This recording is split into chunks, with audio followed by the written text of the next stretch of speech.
Hey everybody, Ashley here. Today's topic is hearing loss in the workplace. I have had a very interesting journey in this arena. I have what I call my pre-hearing loss reveal work life and my post-hearing loss reveal work life, because the first half of my sort of real world life working experience was working in the entertainment industry out here in Hollywood, and nearly all of the job that I was going up for required significant time on the phone, and so I was definitely nervous to check that box of having a hearing loss in the job application form. And so I didn't do that, and it was very challenging to apply for jobs and know that for some reason in order to be successful in this industry, I had to start there answering phone, taking notes, keeping track of meetings and everything. And so I didn't want to be penalized for my inability to hear perfectly and to not be able to get a job that I was perfectly qualified for, because I had seen it happen and I didn't want to be that person. And so, for the first several jobs out here, I didn't, disclose that to anybody, and definitely had some moments that were not great. I had one person, get on me on the phone for not understanding what they said, and I struggled with revealing to them the truth, or just redirecting the call, because I had someone tell me, well, then you shouldn't be answering the phone. And the reality is I probably shouldn't, but how else am I supposed to get started in this industry that is so phone heavy? And I knew that once I got myself to a point of proving that I was capable, I, had to sort of suppress that. And so it wasn't until maybe my third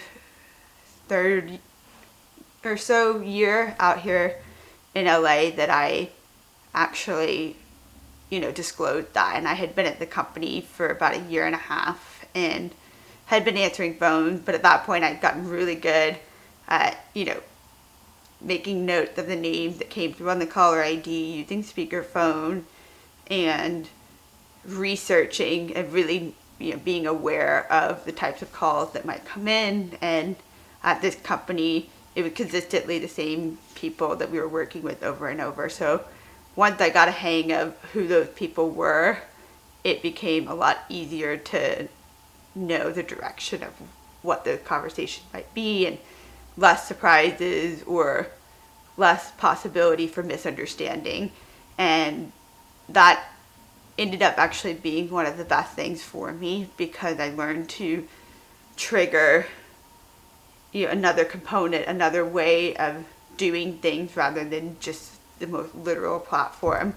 And so it helped me in so many other areas of my job, because instead of just the surface level, I was willing to look deeper to find the connecting pieces, sort of make sense of everything. And so, once I did disclose about a year and a half later into working with this company, it was a non-issue, and they were, way more attentive to it, even though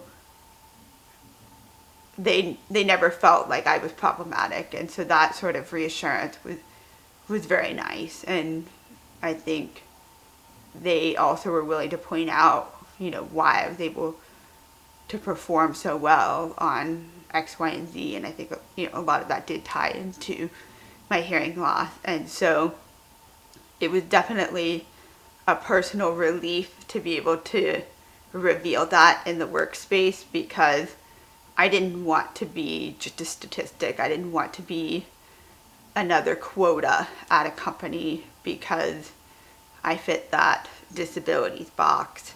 And but then also the fear of being rejected because of that. So I sort of, for the first few years in getting myself established in the workplace, was not particularly comfortable in sharing it. But since revealing, it's been a completely eye-opening experience and has shifted the workplace for me and my comfort in asking for resources or asking for repetition. And I will tell you more about that in part 2. Thanks so much for listening.